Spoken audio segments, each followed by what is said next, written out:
Hello बच्चों, आज से ऑनलाइन क्लास शुरू होगा। आज का ऑनलाइन क्लास 12 के लिए रिलेशन फंक्शन पढ़ना है। पहला चैप्टर है एनसीईआरटी का। और स्टैंड आ गया है, वीडियो स्टैंड की ज़रूरत थी मुझे, वीडियो स्टैंड आ गया है। एयरफोन से काम चलाना पड़ रहा है, इसके लिए भी ऑर्डर कर दिए हैं। 1 तारीख को आ जाएगा, तो 1 तारीख से अच्छे से वीडियो बनेगा और काफ़ी 1 घंटा 45 मिनट का रहेगा। और फिलहाल हम 15 या 20 मिनट का ही वीडियो बनाएंगे, ज़्यादा नहीं। 1 तारीख से काफ़ी अधिक घंटे का वीडियो बनेगा, 1 घंटा पौन घंटा का बनेगा। इस चैनल का नाम है मिशन 2020 चैनल। जब यूट्यूब पे मिशन 2020 चैनल सर्च करेंगे तब जाके आएगा, और उसको सब्सक्राइब कर दीजिए, शेयर कर दीजिए और लाइक भी कर दीजिए, ठीक, ताकि सब बच्चों को इसका लाभ मिले। तो चलते हैं, रिलेशन और फंक्शन समझते हैं। पहला चैप्टर है रिलेशन। समझने से पहले समझते हैं, रिलेशन समझने से पहले हम कार्टेशियन प्रोडक्ट को समझते हैं। क्लास 11th में पढ़ चुके होंगे कार्टेशियन प्रोडक्ट क्या होता है। तो अगर हमारे पास कोई सेट ए और बी है और कोई दूसरा सेट मान लेते हैं, वो आपका 1,2 है जिसके एलिमेंट, तो कार्टेशियन प्रोडक्ट की अगर बात करें तो ए क्रॉस बी जो हम लिखते हैं वो A,1 A,2 B,1 और B,2 ऐसे ही लिखते हैं कार्टेशियन प्रोडक्ट। तो ये आप पढ़ चुके हैं। B क्रॉस A भी लिखा जाता है, B क्रॉस A लिखेंगे कार्टेशियन प्रोडक्ट, तो ये आपका 1,A 2,A 1,B 2,B ऐसे लिखते हैं। यह कार्टेशियन प्रोडक्ट ए बी हो गया, ठीक। तो B क्रॉस ए भी कार्टेशियन प्रोडक्ट है, A क्रॉस B ऐसे लिख सकते हैं। तो हमें कार्टेशियन प्रोडक्ट जो है क्लास 11th में जो है हम लोग पढ़ चुके हैं, ऐसे लिखा जाता है। अब इसके बाद हमें रिलेशन समझना है। तो हम A क्रॉस B की बात करें, B क्रॉस A को थोड़ा सा हम हटा दे रहे हैं। तो रिलेशन क्या होता है, तो रिलेशन को हम R से डिनोट करते हैं। किससे डिनोट करते हैं? R से डिनोट करते हैं। ये रिलेशन एक प्रकार का सेट होता है। क्या होता है? एक सेट होता है, लेकिन ये सेट जो होता है वो सबसेट होता है A क्रॉस B का। तो R हमारा क्या हुआ? एक सेट होता है जो कि सबसेट होता है A क्रॉस B का। यानी अगर हमको डिफाइन करना हो तो हम A क्रॉस B, यानी R is a set is subset of A cross B is called relation। तो ये हो गया रिलेशन। अगर मान लेते हैं, तो अगर हमने A सेट लिया है और B भी सेट लिया है, तो A का कोई भी एलिमेंट हम ले लेते हैं, मान लेते हैं X। कोई भी X is a element of, इसमें से कोई भी एलिमेंट ले सकते हैं X। और Y जो होगा, हमने B का सेट ले लिया। किसका ले लिया? B का सेट ले लिया। तो Y एलिमेंट हमने B का सेट ले लिया। तो अगर हमें लिखना हो X रिलेशन टू Y, तो इसको हम कैसे पढ़ेंगे कि X is related to Y from relation R। X is related to Y by किसके द्वारा? रिलेशन R के द्वारा। अगर ऐसे भी लिख सकते हैं Y R X, ठीक। तो यहां क्या पढ़ेंगे? ये पढ़ेंगे कि Y is related to X by relation R। ये अलग है, ये अलग है। यहां X Y से रिलेटेड है, ठीक। यहां Y is related to X। अब यहां ध्यान से देखें, ये लिख लिए, ठीक। तो यहां अगर हम X Y से रिलेटेड है, तो इसका मतलब हम यक्स आर वाई लिख सकते हैं ऐसे, यानी x is related to y, यानी कहने का मतलब कि यक्स जो है वाई से रिलेटेड है बाय द रिलेशन आर।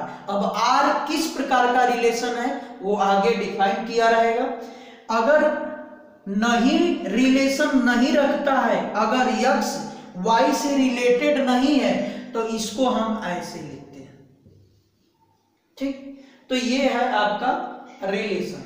तो रिलेशन क्या हुआ, एक सेट हुआ जो कि सबसेट होता है ए क्रॉस बी का। अब इसके बाद हम डोमेन समझते हैं।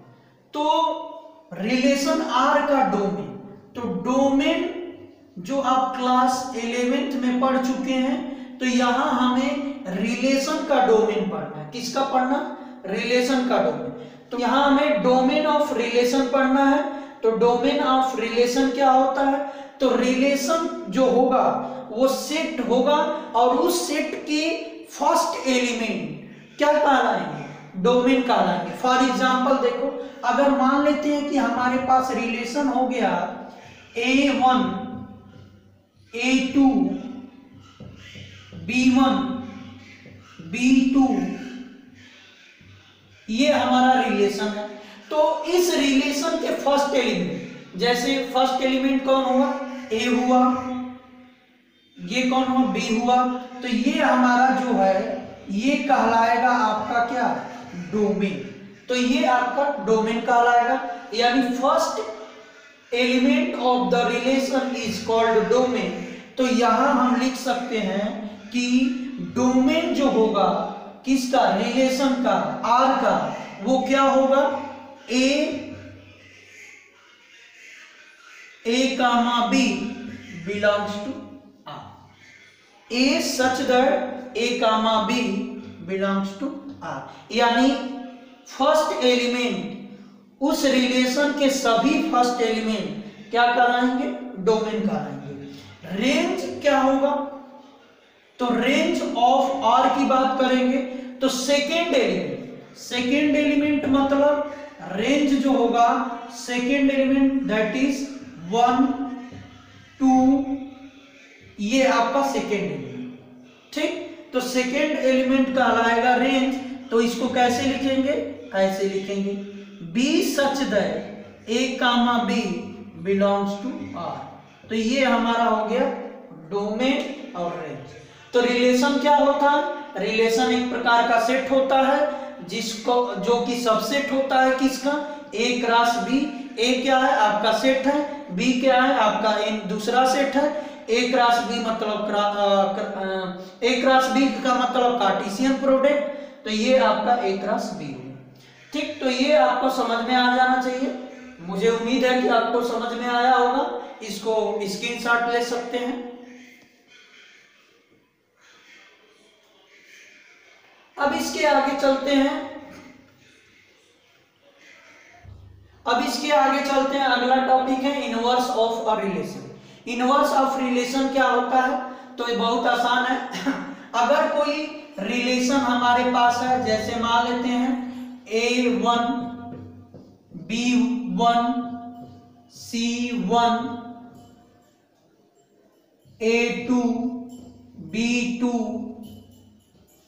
C2, ये हमारा रिलेशन हो गया, ठीक। एक कोई रिलेशन है, तो R अगर इनवर्स निकालना है, इनवर्स ऑफ रिलेशन, तो इनवर्स ऑफ रिलेशन को हम डिनोट करते हैं R इनवर्स से। इसका क्या कैसे लिखते हैं, तो जो रिलेशन के सेकेंड एलिमेंट है, ठीक, उनको हम फर्स्ट एलिमेंट कर देते हैं, और जो फर्स्ट एलिमेंट है उसको हम कहां लिख देते हैं, सेकेंड एलिमेंट। यानी कहने का मतलब कि यहां देखिए 1 कामा A, इसको लिख सकते हैं 1 कामा B, इसको लिख सकते हैं 1 कामा C, इसको लिख सकते हैं 2 कामा A, इसको लिख सकते हैं 2 कामा B, और इसको लिख सकते हैं 2 कामा C। तो ये क्या हो गया, R इनवर्स। यानी कहने का मतलब कि इस रिलेशन का डोमेन, यानी domain of R is equal to इसका रेंज, यानी रेंज इनवर्स और इसका range of R equal to domain of R inverse. यानी कहने का मतलब कि ये यानी यहां इसका मतलब ये हुआ कि डोमेन ऑफ आर यानी रिलेशन आर के सभी डोमेन इनवर्स रिलेशन के रेंज के बराबर होता है और यहां रिलेशन आर के सभी रेंज आर इनवर्स के डोमेन के बराबर होता है। तो ये आपका कंडीशन अगर फॉलो करता है तो हम उस कंडीशन में आर इनवर्स को आर का क्या कहेंगे, inverse of relation.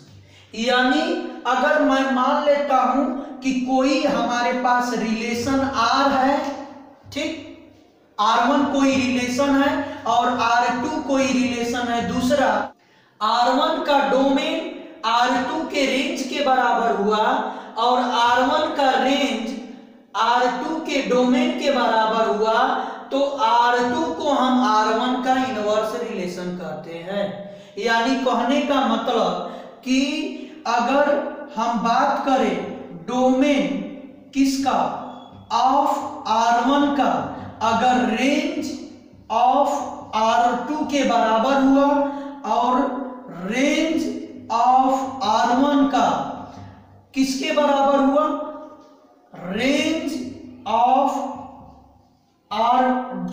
Domain of R2 के, तो R2 को R1 का क्या कहेंगे, इनवर्स ऑफ अ रिलेशन। तो इनवर्स ऑफ रिलेशन में बस यही समझाना था। तो स्क्रीनशॉट कर लीजिए, यहां लिख लीजिए डोमेन ऑफ आर, यहां लिख लीजिए रेंज ऑफ आर। तो ये नोट कर लीजिए, ठीक। ये आपका दूसरा कोई है, मान लिया ये सेट ले लिए थे R1 R2, सॉल्व कर लीजिए, स्क्रीनशॉट ले सकते हैं। अब चलते हैं इम्पटी रिलेशन, ठीक। तो इम्पटी रिलेशन क्या होता है,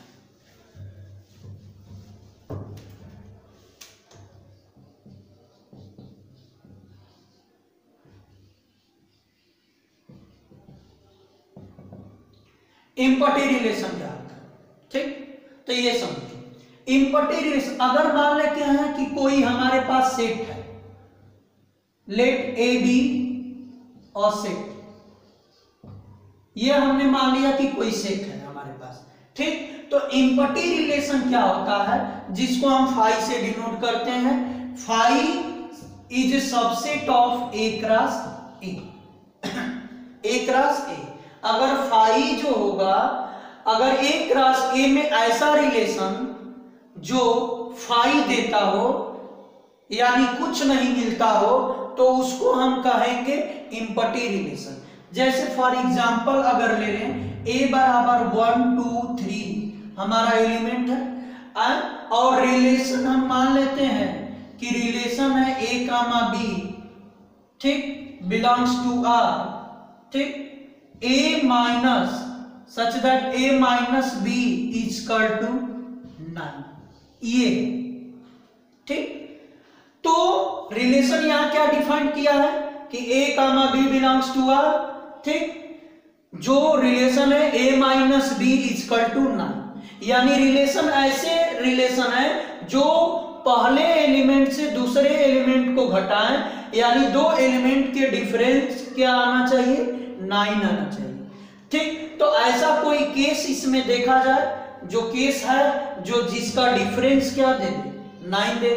तो अगर a की वैल्यू हम 1 लेते हैं और b की वैल्यू 2 लेते हैं, तो a minus B not equal to 9 होगा। अगर a की वैल्यू 2 लेते हैं, b की वैल्यू 3 लेते हैं, तब भी a minus B not equal to 9। अगर a की वैल्यू 3 लेते हैं और b की वैल्यू 1 लेते हैं, तब भी 1 minus a minus B not equal to 9। यानी हमें ऐसा कोई पेयर नहीं मिल रहा है जो इस कंडीशन को फॉलो करे, ठीक। तो ऐसा कोई पेयर ही नहीं है जो इस कंडीशन को फॉलो करे, तो हमारा रिलेशन क्या हो गया, इम्पटी हो गया, यानी हमें कोई सेट नहीं मिला, खाली हुआ, तो इसको हम कहते हैं इम्पटी रिलेशन। स्क्रीनशॉट ले लीजिए।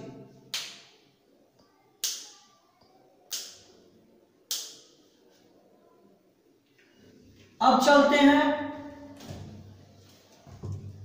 Identity relation.